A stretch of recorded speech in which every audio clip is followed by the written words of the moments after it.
made the music. Hey, what's going on, everyone? We all know we've seen that Sonic 3 trailer. By the looks of it, it looks like they're cooking.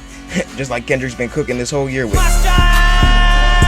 So judging by those trailers, I would assume this movie is gonna be peak absolute cinema. Sonic really has been cooking up this whole year, really though. I would say it's because of Shadow the Hedgehog, but we'll talk about him later. He's not a part of this drawing. He's definitely somebody I did want to draw, but I didn't want to draw him as much as Knuckles, so I had to let him take that. If you want to see me draw Shadow, I have drawn an entire edit of him on my TikTok, but it's only in pencil. But if you want to see me make a colored drawing, you're gonna have to wait. If that's disappointing, you gotta realize that there's not a lot of drawings of Knuckles going super, making it harder for me to find a reference that I like that Super Knuckles is a part of, which made me have to make multiple rough drafts and prototypes of my drawing. Mostly multiple sketches of Knuckles. But speaking of prototypes and rough drafts, y'all remember the first movie trailer?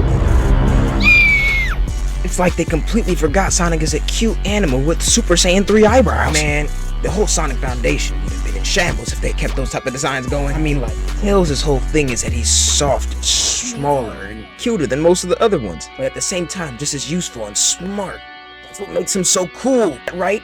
But that would have probably been completely different if they had went with these other designs. Like, let's be real, I don't know what the Tails would have looked like, but I would have prayed on every Sonic movie's downfall if they had those designs still. But I'll be talking more on the movies later. I mean, like, Sonic, just like Mario, has been a part of almost everyone's childhood. But I've always thought Sonic was cooler, mostly because he's faster, and I always think he could probably beat Mario in a fight.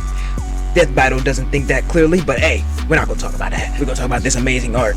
They be over here doing Sonic dirty in fan art, but me, you know what I'm gonna do? I'm gonna look at something to make sure it looks just phenomenal. Not sure how many people played Sonic Frontiers, but Sonic hits this pose after beating up this super big robot in space, bruh. I've only gone supersonic one time in Sonic Frontiers. I've only watched other people get to this point in the game, but hey, this looked so good, and I only want to keep playing it because I want to reach this moment. Before they had that update where they added all these scenes and extra endings, I was not coming back, I gotta be honest. It was really boring playing in that open world. I love the game modes, especially going back to Green Hill Zone and being within the matrix of within the world's dynamic. I don't know how that story is really playing out, but at the end of the day, it's a not bad game. It just had an open world that wasn't really intriguing to me as much. But now it's time for the coloring process of this art, so the first thing I did was I looked for a good reference that had a good coating of yellow on the supersonic form. That made the whole part of drawing Sonic a lot easier, and honestly, it did not feel nearly as difficult as drawing Knuckles because I didn't have a reference. I knew where all the shadows and the lighter shades of yellow were supposed to go because I had something to look at. This Knuckles drawing is really where things are going to start heating up for me within the difficulty, so I want to be able to express how much I went through within that part of the drawing on this YouTube video, because really that's the real part where you get better. The challenging bits, those are the parts where you really have to express how much your mind is getting stressed out or how much you can calm yourself down to be able to really make an impressive art piece that allows you to feel comfortable with actually being shared around. Because that's the fun part of being able to also make some good art. Being able to have a good part of your life being motivated by somebody else. You're going to be spending a lot of your life on drawing if you really want to be an artist. So if you really want to learn how to make certain colors or be able to mix colors and make them have a lighter shade from within the darker shades, you'll have to make sure you put enough effort, study your art style, or even the colors that you want to be able to have a better chance with mixing.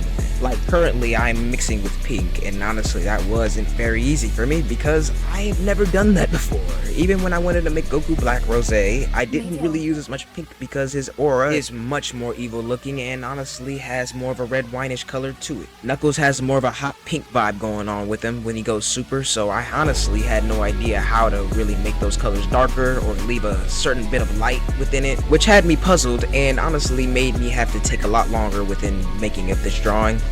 But when you take a long time making a drawing, it usually comes out perfect in your eyes, of course, because not everybody else is gonna believe it's perfect, of course. Art is subjective. If anybody tells you they don't like your art, you don't have to believe them. That's your choice.